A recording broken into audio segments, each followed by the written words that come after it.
How do you rally your team when you have all these disparate parts and you're not quite sure what you have, and if what you have is what you wanted to have?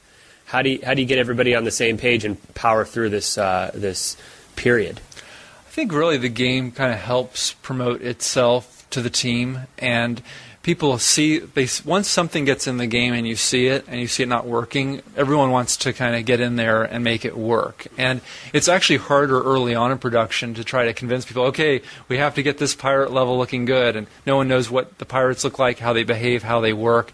And so there's a lot of just selling and presenting and getting everyone on board with a concept. But once you have the pirates in, once you have things sort of working, then it's like, okay, I can see where I can help out, where I can improve this. But the big thing that's really helped us a lot is we have intro and outro meetings each week. So at the beginning of every week, we have a reality check about where we are and where we're heading.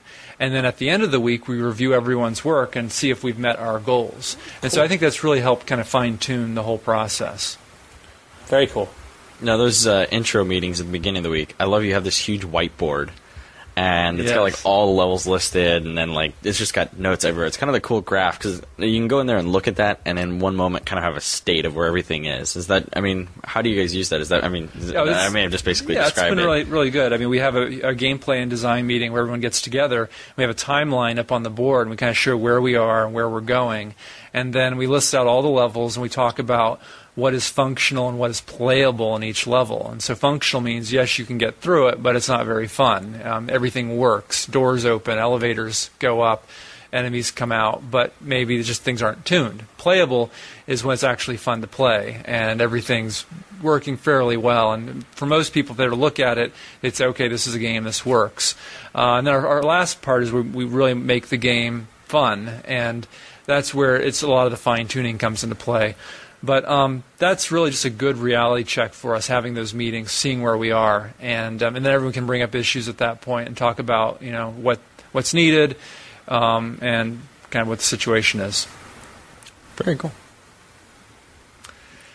So that's it for the Ratchet update. All right, well, just a fully playable disc and E3 demo. Yeah, that's about it. That's all right. You will be seeing a screenshot tomorrow on PlayStation.blog, and I know that's not the exact address. That's what they call it. The address is on the U.S. PlayStation site. We'll have a link to it. And by tomorrow, we mean page. July 6th, everyone.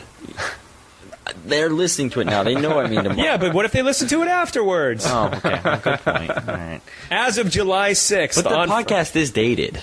But so what? So July 6th, there will be a screenshot. Thank you. It will be of the E3 demo. You will know the city when you see it. Yes. Outside of that, you will see a lot more of the game next week with E3. And actually, all three of us will be on site at various points pimping out the game. Yes. So, it should be fun. I'm excited. I think it'll also be interesting for the next podcast to note the big differences between this E3 and past E3. Yeah, that's what I'm very eager to see. It seems like it's missing a lot of the general united sense of industry excitement because everybody's doing their own thing and it's all over the city in terms of like where the events are. Much smaller venues. Well, yeah, I heard I know one company moved its press conference at the last minute. They had it all set up so that everyone would be right in the same area for all their press conferences. Then one moved their press conference all the way across Santa Monica, and there's 10 minutes between the two or something like that. Everyone's been scheduling, and then I think the other thing is really interesting. I heard they're forcing all the journalists to only have 30-minute appointments per company. Wow. I don't know how they're regulating it.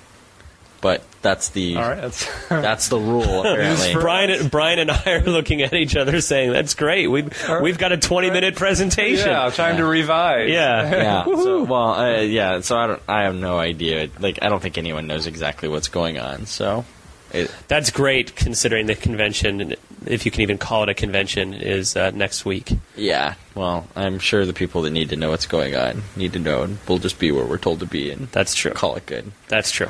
But in the words of Admiral Akbar, it's a trap!